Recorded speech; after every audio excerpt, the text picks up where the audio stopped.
Ar-Raknur Rabi' Al-Mahkum Alaih Al-Mukallaf. Topik keempat, orang yang dihukumkan ke atasnya ataupun disebut sebagai mukallaf.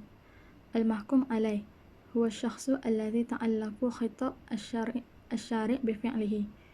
Maksudnya, seorang individu yang berkaitan dengan khitab, penyuratan, atau kita boleh sebut nas-nas syarak yang diturunkan oleh Allah dan dilakukan oleh individu tersebut. Wa yusamma indal usuliyin al-mukallaf bil mukallaf. Para ulama usul fiqh menggelarkan mahkum alaih ni sebagai mukallaf. Syaratus sihah at-taklif yashturutu fil insan hatta yasihu taklifihi syar'an syaratan. Syarat sah taklif disyaratkan pada seseorang itu sehingga sah tanggungan dia atau tanggungjawab dia dari segi syarak dengan dua syarat. Syaratul awal an yakunu qadiran ala fahmi khitab at-taklifi al-mawjihu illa binafsihi aw biwasitatu ghairihi. Syaratul tsani an yakuna ahlan lit-taklif. Yang pertama, dia mampu untuk faham kitab nas-nas pensyariatan yang dipertanggungjawabkan secara melalui diri sendiri ataupun melalui orang lain. Yang kedua, dia seorang ahli, iaitu kelayakan untuk tanggungjawab tersebut. Asyaratul awal wasabab huwa an al-gharadu min at-taklifi at-ta'at wal imtithal wa min la qudratu lahu ala al-fahmi la yumkinuhu al-imtithal. Syarat pertama, tujuan sebuah syariat itu adalah untuk menjadikan mukallaf itu taat dan patuh kepada perintah Allah, dan sesiapa yang tak mampu untuk faham, maka tak mungkin dia akan patuh kepada Allah. Wal qudrah ala al-fahmi innama takunu bil aqli wa yakunu khitab asy-syari' mimma yumkinu fahmuhu wa ma'rifatu al-murad minhu. Lamma kana al-aqlu amran batinan la yudriku bil his iqamatul bulugh maqama al-aqlu wa ghairu mundabitan wa mutafawitan fi afradin nas.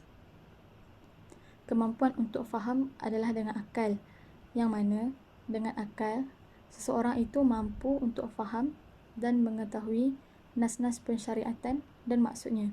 Adapun akal itu perkara batin yang tak dapat dikesan oleh panca indera.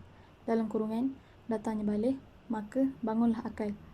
Maksud dia, bila dah baligh, maka berakallah seseorang. Sambungan ayat, wa ghairu mundabita, dan tak boleh dipastikan, wa mutafawitan, dan akal itu berbeza-beza untuk setiap individu.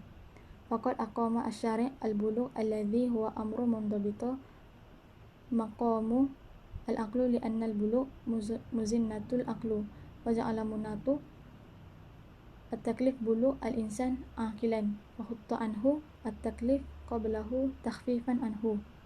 Sesungguhnya seorang mukallaf yang melaksanakan syariat adalah yang baligh, yang mana baligh itu suatu yang menetapkan kedudukan akal, kerana baligh ni tanda berakal. Dan terjadinya hukum taklif ini adalah dengan baligh serta berakal. Dan jika seseorang itu kurang akan sifat dua tadi, iaitu baligh atau berakal, maka tanggungjawabnya diringankan. Waddalil dzalika qauluhu sallallahu alaihi wasallam raf'ul qalam an thalathah an-na'imu hatta yastayqizu an sabiyyi hatta yahtalimu an majnun hatta yaqilu fa nu'khazu min hadzal hadits an al-mukallafu wal baligh al-aqlu. Dalilnya, berkata Rasulullah sallallahu alaihi wasallam, terangkat pen dengan 3 perkara. Maksud pen kat sini adalah tanggungjawab.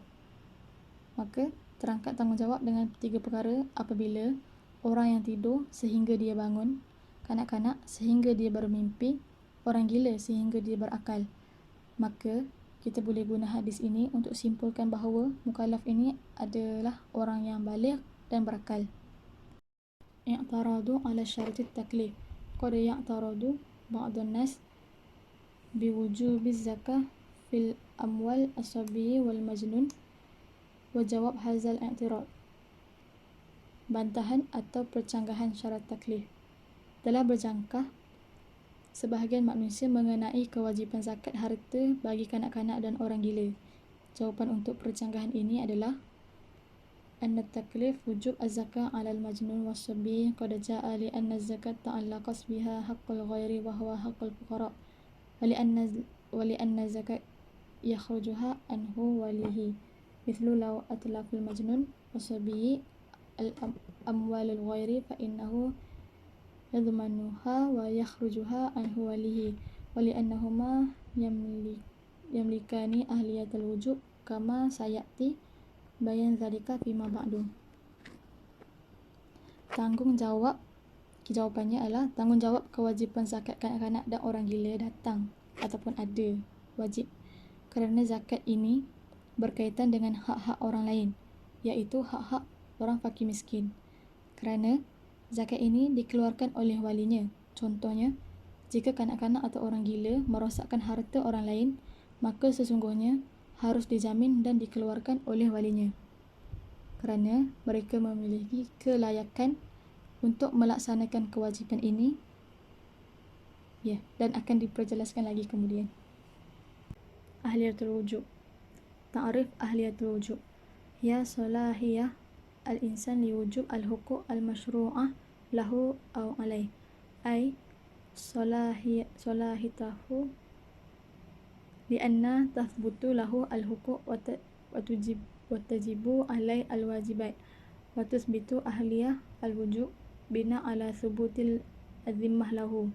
Fa-zimmah hiya wasfu syar'i yasiru bihil insan ahla lamma lahu wa alaih wa hiya wa'a'u i'tibari muqaddiru wujudihi fi kulli insan. Ahli wujub maksudnya kelayakan ataupun kecekapan seseorang untuk terima hak-hak pensyariatan ke atasnya. Kecekapan ini disabitkan hak-hak yang wajib dilaksanakan olehnya, dan disabitkan kelayakan kewajipan tersebut ditentukan berdasarkan zimmah.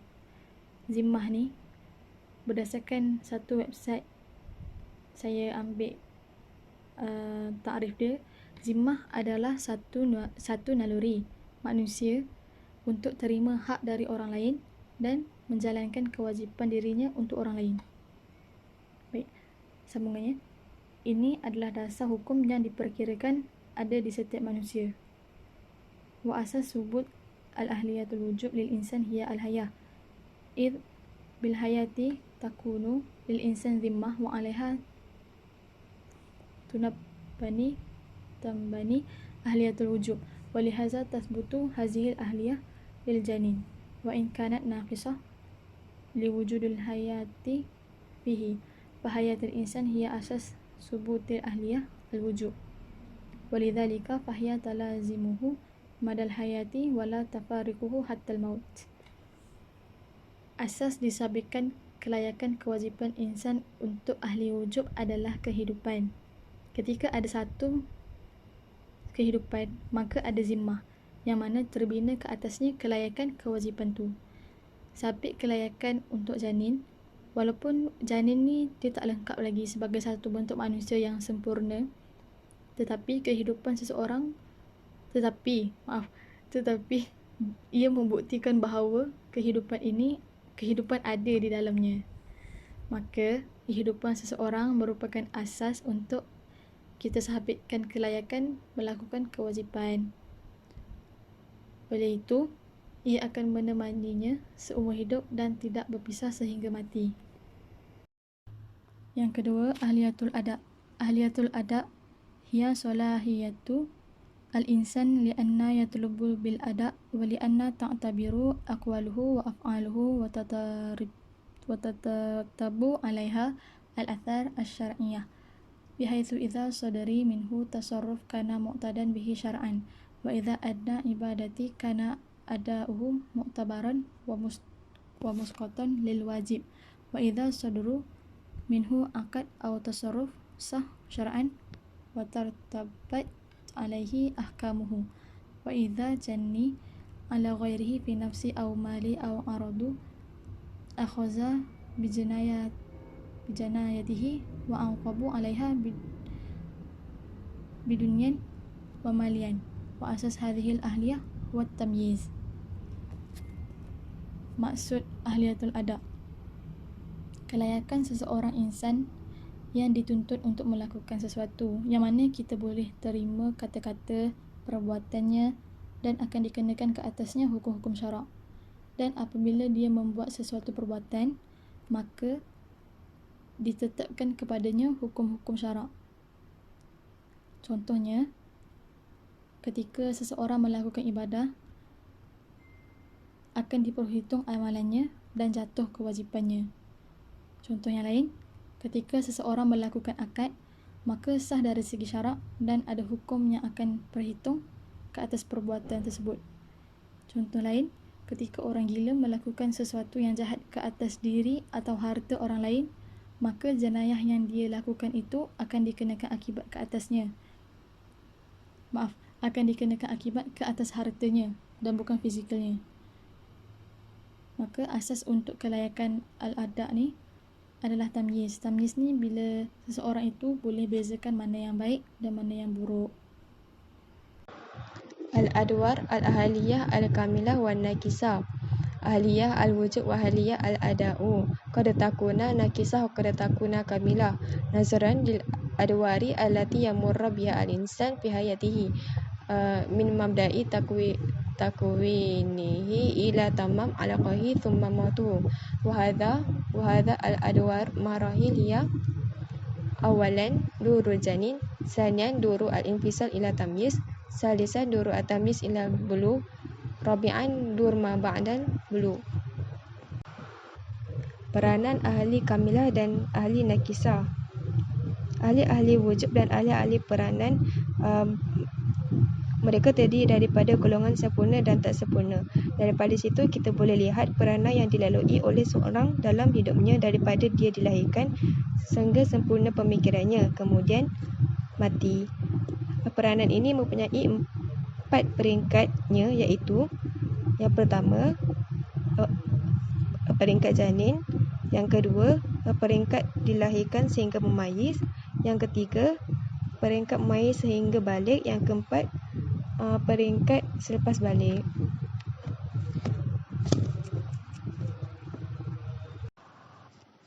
Durul al-awwal durul janin. Al-janin yanzur ilahi bi'atibaraini. Al-i'tibar al-awwal anna al-janin fi batani ummihi juz'un minha yuqarru bi'iqrariha wa yantaqil bi'intiqaliha fahuwa juz'un min ummihi, bitali tantafa anhi ahliyah al-wujub.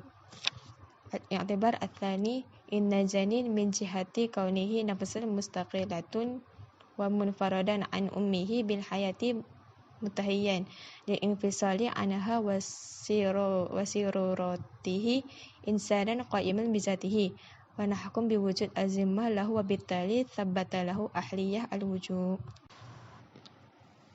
Okay, peringkat yang pertama, peringkat janin. Kita boleh lihat kat sini terdapat 2 perkara, iaitu yang pertama, di mana keadaan janin masih dalam keadaan dalam perut ibunya. Kalau ibunya bergerak, maka janin itu pun bergerak. Dikira janin itu masih dalam kandungan ibunya. So, tak dikira sebagai ahli watul wujub. Okay, kalau peringkat yang kedua, kalau keadaan yang kedua pula, janin dah terpisah dari ibunya, yakni keluar daripada kandungan, maka terbentuklah manusia. Maka terkena baginya ahli watul wujub. So nak kis kat sini perbezaan dia keadaan pertama dengan keadaan kedua. Keadaan pertama dia tidak dikira sebagai ahli watul wujub kalau dalam kandungan ibunya. Kalau dah keluar daripada kandungan ibunya, dia dikenali sebagai terkena padanya ahli watul wujub. Waqad lakhas al-fuqaha hazaini al-i'tibaraini falam yusbitu lil janin zimmah kamilah kama lam yanfu anhu azimah mutlaqan fa usbitu lil janin zimmah naqisah faqalu tasbutu liljani' al-huquq allati la yahtaj fiha ila al-qabul kal mirath wal wasiyah. Wala tathbutu liljani' al-huquq allati tahtaj ila qabul kal hibah wa in kanat nafa'an mahdan lah. Wa uthbitu asyari al-hakim lahu haq al-muhafazah alaihi min wujubi diyah wa adam jawaz al-ishad. Para fuqaha telah buat kesimpulan berdasarkan kedua-dua iktibar tadi, yang mana para fuqaha telah menetapkan bahawa janin ini terkena padanya zimmah naqisah, iaitu tanggungjawab yang sedikit, yang mana bermaksud ia tidak dibebankan dengan tanggungjawab. Janin ini mempunyai hak untuk dapatkan harta yang bukan qabul seperti harta pusaka dan wasiat. Janin ini tidak layak untuk mendapatkan hak yang melibatkan harta-harta qabul seperti hibah. Harta qabul ini ialah harta yang diterima seperti hadiah. Izan, fa'ahliyah al-ahda la wujud liha bin nisbah lil janin. Awalan, li'annahu la yazdir ay tasrif minhu li'ajizu al-kamil. Saniyan, li'anna hazil ahliyah asasiha at-tamyiz bil aqli wala tamyiz mutlaqan indal janin. Ahliyatul al-ada tidak terkena pada janin kerana yang pertama, janin ini terkena ahli wujub an-naqisah. So dia tak terkena pada wujub kamilah. Yang kedua, kerana ahliyah al-adat ni asasnya ialah tamyiz, yakni berakal. Maka kat sini dia nak cakap janin ni dia tak tamyiz sebab dia tak cukup berakal. Ad-dawar al-thani dur al-infisal ila tamyiz. Idza infisal al-janin hayat tathbitu lahu dhimmah kamilah fatathbutu lahu ahliyah wujubi kamilah fatajibu al-huquq lahu alayhi fakulu hab yamkinu adawa anis sabi yajibu alayhi wa ma la yamkinu adawa anhu la yajibu alayhi ala tafsiri at-tali. Peringkat dilahirkan sehingga memayis. Janin apabila lahir dalam keadaan hidup, maka sabitlah baginya ahliyah wujub kamilah dan dia mempunyai zimmah yang sempurna. Oleh itu, dia diberikan hak dan tanggungjawab yang sepatutnya, yakni padanya hak kanak-kanak, tetapi tak sama dengan hak orang dewasa. Al-qismu al-awwal huququl ibad. Awalan huququl maliyah qadamnu al-mutalifat aw ujruhu al-ajir fa innaha tajibu 'ala sabi li'anna al-maqsud minha huwa mal wa ada'uhu yahtamilu an-niyabah fa yu'addi al-wali niyabah anhu. As-saniyan al-uqubat al-qisas la tajibu 'ala sabi li'annahu la yuslihu li hukmihi wa huwa al-mu'akhadzat bil uqubah. Okey, peringkat kedua iaitu peringkat dilahirkan sehingga memayis ni, dia terbahagi kepada dua hak. Hak-hak hamba dan hak-hak Allah. Okey, kita cakap dulu pasal hak yang pertama iaitu hak-hak hamba. Hak-hak hamba ni pula dia terbahagi kepada dua, iaitu hak harta. Okey, hak harta ialah hak yang berkaitan dengan kewangan. Contoh dia macam hak ganti rugi atau memberi upah kepada orang yang mengambil upah. Maka sesungguhnya hak-hak ini wajib dipertanggungjawabkan kepada kanak-kanak kerana pelaksanaannya boleh diganti oleh wali. Yang kedua ialah sekatan pembalasan seperti kisas. Hak ni tidak dipertanggungjawabkan ke atas kanak-kanak kerana pelaksanaannya tidak boleh diganti oleh walinya dan ianya diambil oleh hukuman. Contoh dia macam kisas. Al-qismu as-sani huququllah ta'ala wa hiya anwa'. Awalan, al-ibadat al-khalisah la yajibu alaihi syai'un minha. Ibadat badaniyah kasalah wa ibadat maliyah kasakah al-fitr wa ibadat markabah min maliyah wa badaniyah kal-hajj. فهذه الحقوق لا يجب شيء منها على الصبي إلا على جهة التأديب والتهذيب. وأما زكاة الأموال فقد اختلف الفقهاء في وجوبها عليه لأنه تعلق بها حق الفقراء. الثانيا العقوبات كالحدود لا تجب عليه أيضا. أما أهلية الأداء فمن أدمت تماما لا تثبت في حق صبي في هذا دور انفصال إلى تمييز لعدم تمييز. والتمييز بالعقل أساس أهلية الأداء. وما واجب عليه من حقوق بسبب أهلية الوجوب قام وعليه بالأداء عنه فيما تصح النيابة فيه. ولعدم أهلية الأداء في هذا دور الانفصال إلى بلوغ سن التمييز فإنه لا يترتب على أقواله وتصريفاته أي أثر شرعي. وإن حصلت منه عقود وتصريفات فهي باطلة ولكنه يضمن من ماله ما يتلفه كما سبق. Untuk pembahagian kedua ialah hak Allah Ta'ala. Hak Allah Ta'ala ni pun terbahagi pada dua juga, sama macam hak hamba. Hak Allah Ta'ala ni ada dua. Yang pertama ialah ibadah pada asalnya. Tidak diwajibkan ke atas sesuatu ibadah fizikal. Contohnya solat dan ibadat kewangan seperti zakat. Dan ibadat yang memulakan dari segi harta dan fizikal seperti haji. Kerana hal ini bukanlah sesuatu yang diwajibkan ke atas kanak-kanak dari segi tata tertib dan disiplin.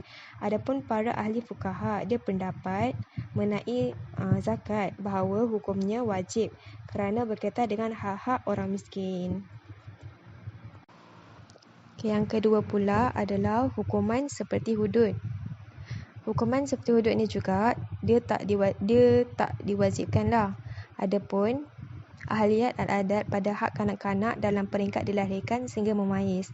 Maksudnya dia nak cakap tidak diwajibkan juga atas hukuman hudud kepada kanak-kanak yang belum memayis kerana memayis dengan akal asas ahliyat al-adat. Saya baca keseluruhan makna dari untuk poin yang kedua ni lah. Maksudnya nak terangkan dari segi keseluruhan, anak-anak pada peringkat ni tak dibebani hukum sebab dia tak ada akal dan semua percakapan dan perbuatannya tak dikenakan tindakan syarak. Oleh itu, semua ikatan perjanjian dianggap batal. Kalau seorang anak tu dia buat jenayah terhadap jiwa atau harta milik orang lain, maka hukum yang dikenakan adalah hartanya, bukan fizikalnya. So, bila dia melakukan jenayah membunuh atau merosakkan harta orang lain, dia dikenakan hukuman bentuk denda atas perbuatan sama ada bunuh atau merosakkan harta tersebut. Maksudnya dia tak kenakan hukuman ke atas fizikal dia. Dia kenakan hukuman ke atas harta benda dia. Sebab itulah hukuman ni tak diwajibkan. Macam itulah. Ad-dawara as-salis dur tamyiz ila al-bulugh. ويبدأ هذا الدور ببلوغ الصغير السنة السابعة غالبا وانتهى بالبلوغ. وفي هذا الدور تثبت للإنسان أهلية وجوب كاملة لأنها إذا تثبت للصغير غير مميز فثبته للصغير الأولى فتثبت الحقوق له وعليه كما سبق في دور الانفصال إلى التمييز. أهلية الأداء تثبت للصغير في هذا الدور ناقصة صحة الأداء منه لا وجوب الأداء بالنسبة للإيمان وسائر العبادات البدنية لأن فيها نفعا محضا للصغير.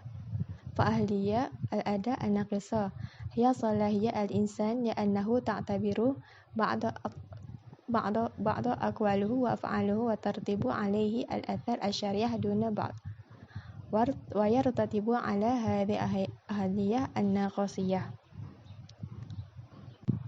Bagi peringkat yang ketiga pula adalah peringkat memayis sehingga balik.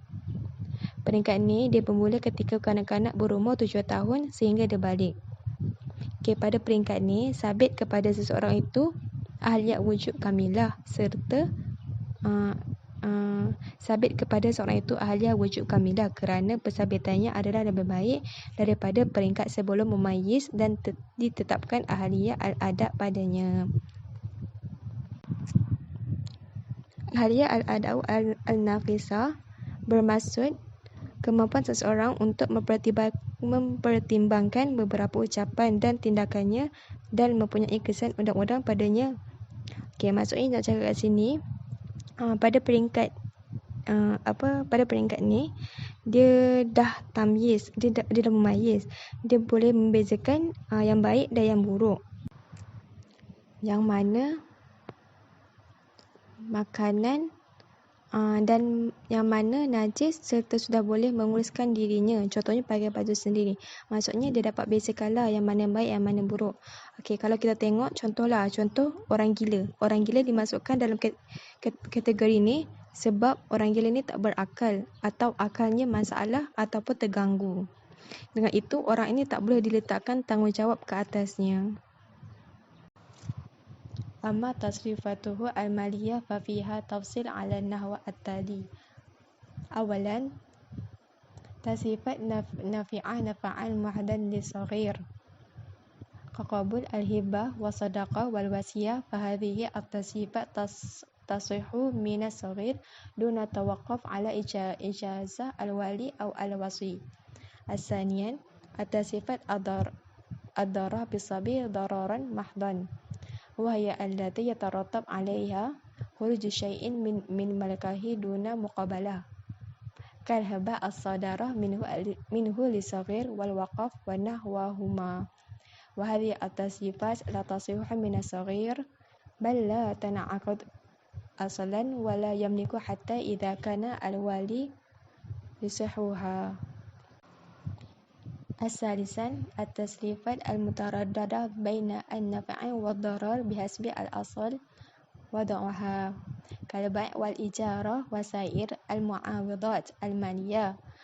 فهذا التصريفات تحتمل الربا والخسارة فإذا بالأشرها الصغير المميز وقعت صحيحة بإذن من الوالي، فإذا لم يؤذن الوالي تكون موقوفة على إجارة الوالي لنقص أهليته، فإذا أجازها الأول نفذته وإن لم يجز بطله. فالإجارة من الوالي تجبر النقص واعتبار التصريف كأنه صادر من ذي أهلية كاملة. Terjemahan dia, tindakan mereka yang berkaitan dengan urusan kewangan adalah seperti berikut. Dah ada 3. Yang pertama, tindakan yang mendatangkan manfaat penuh kepada kanak-kanak. Contoh dia macam penerimaan hibah, sedekah ataupun wasiat. Bentuk transaksi ni dia sah bagi kanak-kanak tanpa tertakluk pada kebenaran wali atau pemegang wasiat. Sebab ini kerana dia membenarkan transaksi yang dilakukan kanak-kanak itu hukumnya harus kerana ia membawa maslahah kepada kanak-kanak itu. Yang kedua, tindakan yang mendatangkan mudarat kepada kanak-kanak. Contoh dia macam terkeluar sesuatu daripada hak miliknya tanpa sebarang pulangan, seperti hibah dan wakaf. Transaksi ini dia tak sah dan walinya tak berhak untuk mengesahkan transaksi itu. Ini kerana wali itu tak layak melakukan bagi pihak kanak-kanak disebabkan atas perwalian itu ialah menjaga kemaslahatan kanak-kanak dan tidak dinamakan menjaga sekiranya mendatangkan kemudaratan kepada kanak-kanak. Yang ketiga, tindakan yang tidak ada kepastian antara manfaat dan mudarat dari sudut asal kejadian. Contoh dia macam jual beli dan sewa. Transaksi ni dia ada kebarangkalian untung, ada kebarangkalian rugi, dan sekiranya perbuatan itu dilakukan sendiri oleh kanak-kanak yang memayis, maka sah tindakannya itu berdasarkan ahliyat al-ada yang dimilikinya, tetapi tindakannya masih tertakluk kepada kebenaran wali kerana ahliyat al-ada yang tak sempurna. Dawara al-rabi' dawara ma ba'da al-bulugh hatta al-maut. Idza balagha al-insan aqilan sabatat lahu ahliyah al-ada kamilan basara ahlan litawjih al-khitab ilahi wa taklifa bijami' at-taklifat idza lam asyariyah. وصحت منه جميع العقول والتصريفات يكون فيه أي من العوارض السماوية والمكتسبة ويؤخذ على كل أفعاله فإذا قتل اختص منه وإذا زنا أقيم عليه حد الزنا وهكذا. Yang keempat adalah peringkat selepas balik. Peringkat ini bermula dari waktu balik sehinggalah meninggal dunia. Orang yang balik, dia mempunyai keahlian untuk menunaikan kewajipan agama. Dia dituntut beriman sepenuhnya dengan menunaikan rukun Islam. Dia juga dituntut melaksanakan hukum-hukum syarak yang lain yang terdiri daripada suruhan kepada kebaikan dan mencegah kepada kemungkaran, berjihad ke jalan Allah, menghormati jiwa, harta dan lain-lain. Bila seorang itu balik dan berakal, maka sabit baginya ahliyat al-adab kamilah dan ia berkelayakan untuk menjalankan segala perintah Allah dan dipertanggungjawabkan dengan semua bebanan syarak serta sah semua akad dan tindakan tanpa tertakluk kepada kebenaran sesiapa untuk melaksanakannya. Talkhis thubuti ahliyah al-wujub wa al-adab. Awalan tathbutu lil janin ahliyah al-wujub nakisah. Saniyan tathbutu ba'dal wilada li syakhsi wa tilazamuhu mada al-haya alihi al-wujub kamilah. Thalithan tathbutu li saghir al-mumayyiz ahliyah al-wujub kamilah wa ahliyah al-ada naqisah. Rabi'an tathbutu lil baligh ahliyah al-wujub wal al-ada kamilah ma lam yu'rid lahu 'arid. Sebagai rumusannya, peringkat kehidupan dan peringkat kelayakan adalah seperti berikut. Yang pertama, peringkat janin terdiri daripada ahliyah al-wujub nakisah. Yang kedua, peringkat dilahirkan sehingga memayis terdiri daripada ahliyah al-wujub al-kamilah. Yang ketiga, peringkat memayis sehingga balik terdiri daripada ahliyah al-wujub al-kamilah dan ahliyah al-ada al-nakisah. Yang keempat, peringkat selepas balik terdiri daripada ahliyah al-wujub al-kamilah dan ahliyah al-ada al-kamilah. Awarid al-ahliyah. Awarid al-muktasabah hiya makana lil insan fima fiha kasabu wa ikhtiyar wa huwa naw'an. Al-awwal ma yakunu min nafsi al-insan kal jahlu was-sakru wal hazal. Al-thani ma yakunu min ghairihi wa huwa al-ikrah. Awarid al-ahliyah ni adalah penghalang kelayakan seseorang. Ada dua, muktasabah dan samawiyah. Awarid muktasabah adalah tak ada keuntungan, tiada keuntungan penghalang itu dan ia merupakan pilihan untuk seseorang. Awarid muktasabah ialah penghalang yang tak ada keuntungan dan ia merupakan pilihan seseorang.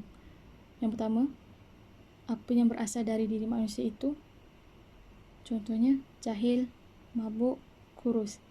Yang kedua, apa yang datang dari orang lain yang merupakan paksaan. Awarid as-samawiyah hiyal umur allati tusbitu min qabli sahibi syar'i biduna ikhtiyar al-insan walihadha nasbi ila sama' mithlu junun wal attahu wal mardu wal maut. Maksudnya, perkara-perkara yang disabitkan secara syarak tanpa memilih seseorang, dan inilah sebab mengapa mereka dikaitkan dengan syurga ataupun dinasabkan dengan syurga. Contohnya orang gila, demensia, sakit dan kematian.